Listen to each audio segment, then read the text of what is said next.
नमस्कार दोस्तों, मैं कृष्णमूर्ति आप सभी का स्वागत करता हूं लर्निंग मेरे यूट्यूब चैनल में। दोस्तों, एक सवाल आया हुआ था यूट्यूब कमेंट में कि सर मेरा एडवाइजर जो है वो बोल रहा है ईटीएफ में जो है इंडेक्स फंड में रिटर्न ज़्यादा नहीं आता है कंपेयर टू म्यूचुअल फंड्स। इस चीज़ को जो है फैक्ट से कंपेयर करते हैं और देखते हैं क्या रिटर्न है, क्या रिस्क है आपका।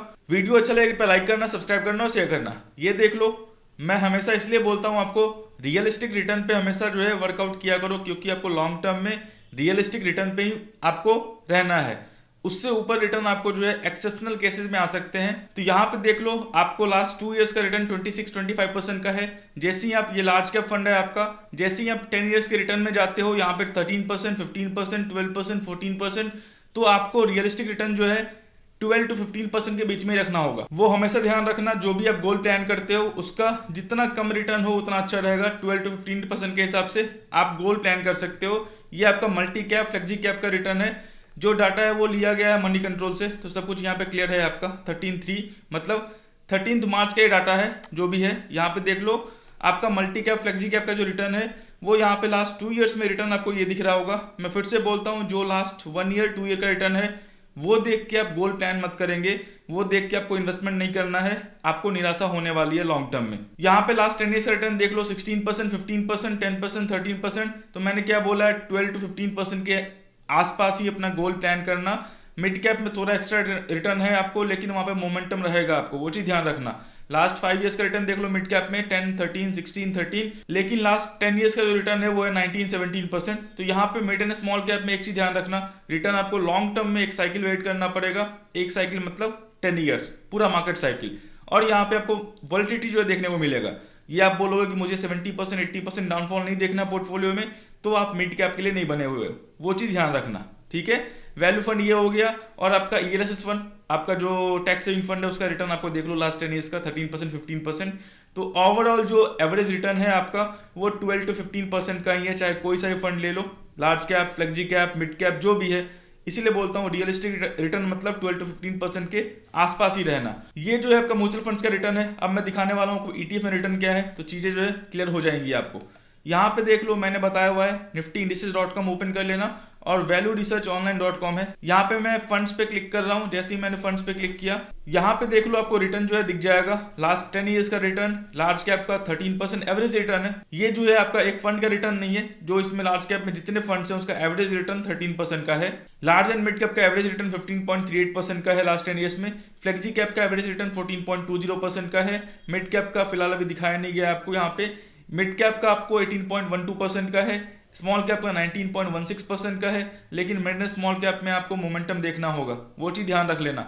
वैल्यू ओरिएंटेड फंड का 15% का है। बैंकिंग, सेक्टोरियल बैंकिंग का लास्ट 10 ईयर्स का रिटर्न जो है 9% का है, वो चीज देख लेना आप। इंफ्रास्ट्रक्चर यहाँ पे आपको सब कुछ दिखा होगा। तो एवरेज रिटर्न जो है आपको टेक्नोलॉजी मतलब आईटी कंपनी जो लास्ट 10 ईयर्स का रिटर्न है वो है आपका ऑलमोस्ट 21% का। तो यहाँ पे सब रिटर्न दिखा हुआ है। 12 to 15% आप मान के चलो, आपको दिक्कत नहीं होने वाली लॉन्ग टर्म गोल प्लानिंग में। ये हो गया। अब मैं जो है आपको यहाँ पे देख लो, लार्ज कैप का लास्ट 5 इयर्स का रिटर्न जो है 13.33% का है, और 10 इयर्स का रिटर्न 12.92% का है। एग्जाम्पल बोल रहा हूँ, यहाँ पे मैंने निफ्टी इंडिसेस.com ओपन कर लिया। यहाँ पे देख लो, ब्रॉड बेस्ड इंडेक्स में मैं निफ्टी 50, निफ्टी नेक्स्ट 50 और मिड कैप 100 ओपन कर रहा हूँ। और यहाँ पे मैं सेक्टोरियल में आपका ऑटो, बैंक, एफएमसीजी, आईटी और फार्मा यहाँ पे अवेलेबल है। जो कंपनियां अवेलेबल है उसका मैं ओपन कर रहा हूँ। निफ्टी 50 में आना, यहाँ पे आपको फैक्ट शीट दिखेगा, यहाँ पे आप ओपन कर देना। यहाँ पे देख लो, लास्ट 5 इयर्स का रिटर्न जो है उसका 15.03% का है, लेकिन आपका यहाँ पे लार्ज कैप का जो 5 इयर्स का रिटर्न है वो 13.33% का है।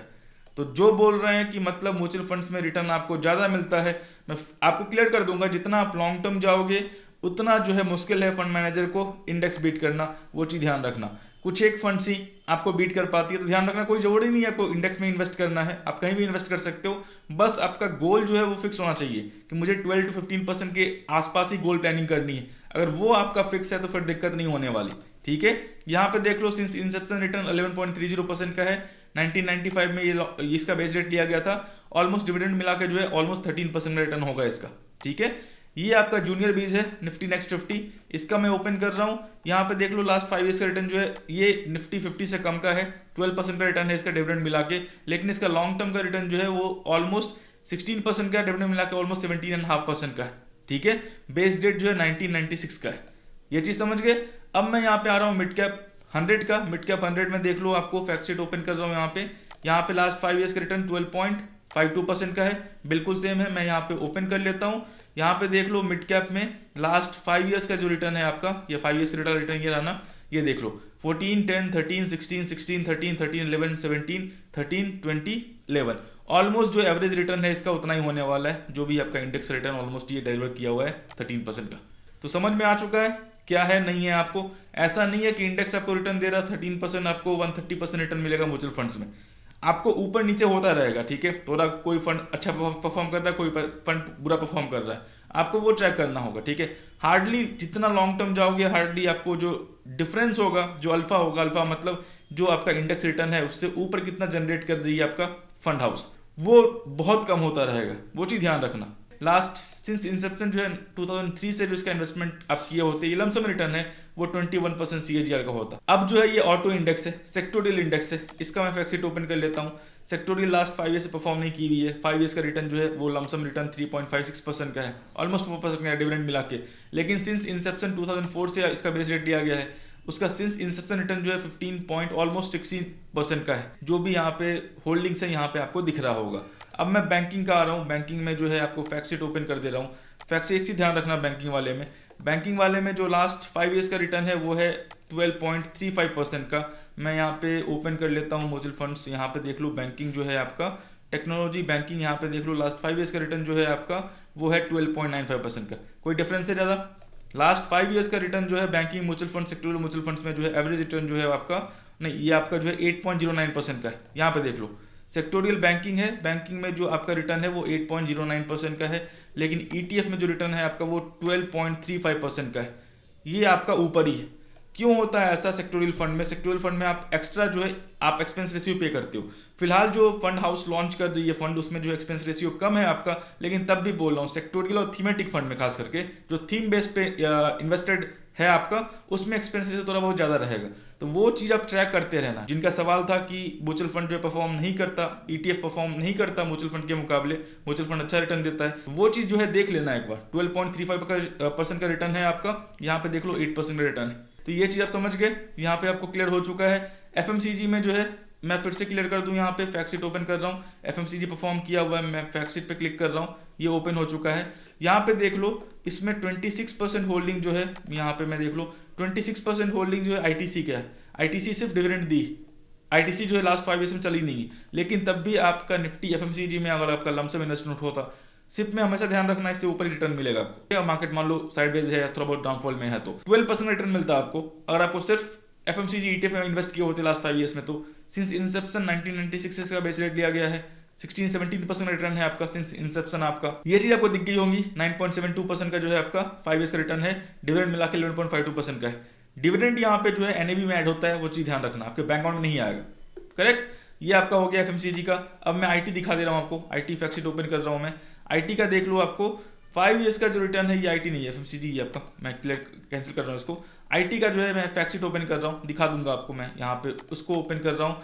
लास्ट 5 ईयर्स का रिटर्न जो है 28.46% का है। मैं वैल्यू रिसर्च ओपन कर लेता हूँ। यहाँ पे देख लो टेक्नोलॉजी फंड का जो है लास्ट 5 ईयर्स का रिटर्न जो है आपका वो है 28.54% का। समझ में आ गया? यहाँ पे देख लो लास्ट आपका 5 ईयर्स का रिटर्न 28.46% का है। कोई ज़्यादा डिफरेंस है? कोई ज़्यादा डिफरेंस नहीं है। 1 ईयर का रिटर्न जो है 41.76% का है, लेकिन 1 ईयर का रिटर्न जो है आपको देख लो यहाँ पे आपका 37.03% का है। यहाँ भी जो है ETF बीट कर रही है एवरेज रिटर्न को, जो म्यूचुअल फंड का रिटर्न है। तो समझ में आ रहा है आपको कि क्या म्यूचुअल फंड है, क्या ETF है। आप कोई सा भी ले सकते हो, इसमें कोई, मैं फिर से बोल रहा हूँ, मैं कुछ कंपैरिजन नहीं कर रहा हूँ कि आपको ये आपके लिए ये अच्छा है या आपके लिए ये अच्छा है। मेरे हिसाब से जो मुझे सही लगता है इन्वेस्टर को देना चाहिए, मैं वो दे देता हूँ, चाहे वो म्यूचुअल फंड्स हो चाहे वो ETF हो। मैं कंपैरिजन नहीं करता, मुझे पता है एट द एंड में क्या होने वाला है। तो मुझे चीज़ें जो है उतनी कॉम्प्लेक्स नहीं करनी होती, मुझे बस सिंपल रखना होता है। मैं ज़्यादा कॉम्प्लेक्स करूँगा फिर दिक्कत है, इन्वेस्टर जो है वो पैनिक हो जाएगा। तो सिंपल है, मैं चीज़ें आपको दिखा दिया हूँ, ये समझ में आ चुका होगा। लास्ट 5 ईयर्स का रिटर्न जो है 28.46% का है, और यहाँ पे लास्ट 5 ईयर्स का रिटर्न जो है 28.54% का है। समझ में आ चुका है, ये भी समझ में आ गया आपका। फार्मा का जो है वो रिटर्न देख लो आप। फार्मा का रिटर्न जो है फैक्ट शीट ओपन कर रहा हूँ यहाँ पे मैं आपको। यहाँ पे लास्ट 5 ईयर्स का रिटर्न जो है 4.83% का है। फार्मा का सेक्टर कहाँ गया? यहाँ पे फार्मा का सेक्टर लास्ट 5 ईयर्स का रिटर्न जो है आपका परफॉर्म नहीं किया है, 13.11% का है। यहाँ पे थोड़ा बहुत फार्मा जो है परफॉर्म किया हुआ है।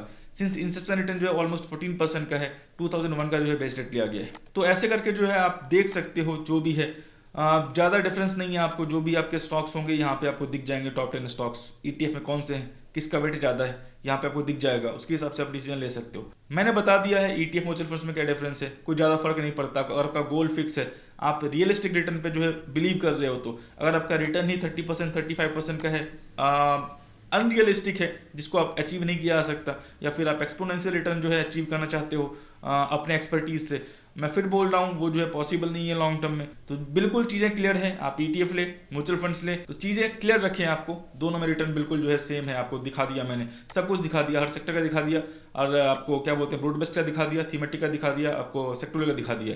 तो चीज़ें क्लियर रखें, उसके हिसाब से आप इन्वेस्टमेंट कर सकते हो। मैं आशा करता हूँ वीडियो अच्छा लगा, वीडियो अच्छा लगा लाइक करें, सब्सक्राइब करें, शेयर करें। ट्रेडिंग और डीमैट अकाउंटिंग जो है वीडियो के डिस्क्रिप्शन में है, वहाँ जाकर ओपन कर सकते हो। कुछ भी सहायता होता है मैं नाइट को 8 PM लगाऊंगा, वहाँ पे पूछ लेना। Sir social site Telegram, Instagram, Facebook, Twitter, जहाँ भी आपको लर्निंग दिखे ज्वाइन करो। तो दोस्तों धन्यवाद।